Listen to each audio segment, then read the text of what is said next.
રાજુ સોલંકીએ મારી પાસે એ વાતનો પ્રસ્તાવ મૂક્યો હતો કે હું અમારા સમાજની ગરીબ દીકરીના સમૂહ લગ્ન કરવા જઈ રહ્યો છું. સમાજ પાસેથી મારે ફાળો લેવાની ઈચ્છા નથી. તમે મને આ સમૂહ લગ્નમાં ભોજન સમારંભના ખર્ચમાં તમારે મને મદદ કરવાની છે અને આ ભોજન સમારંભ તમારે મને કરાવી દેવાનો છે. અને એમાં મેં રાજુને હા પાડેલી છે. બાકી રાજુએ કોઈ રોકડા પૈસાની વાત, કોઈ સમાધાન પેટે સોદાની વાત રાજુ સોલંકીએ મને ક્યારેય કરેલી નથી. રાજુ સોલંકીએ એક પણ પૈસાનો મારે વહીવટ થયેલો નથી.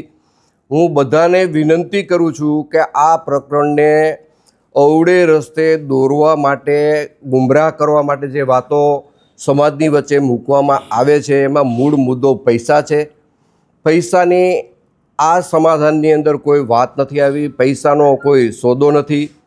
જે મારી અને રાજુ સોલંકીના પરિવાર વચ્ચેની જે ગેરસમજ હતી એ ગેરસમજ અમે સામે બેસીને દૂર કરી છે.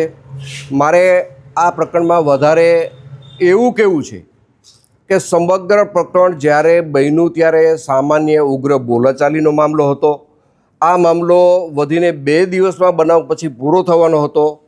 પણ રીબડા અનિરુદ્ધે આખા પ્રકરણને ગેરમાર્ગે દોરવા માટે રાજુ સોલંકીને કાંઈ કીધું, સમાધાનનું કાંઈ આમ વાત કરી, આ તે વાત કરી. પૂરેપૂરા સમાજને ગુમરાહ કરવામાં જો મુખ્ય ફાળો કોઈનો હોય તો રીબડા અનિરુદ્ધનો રહ્યો છે.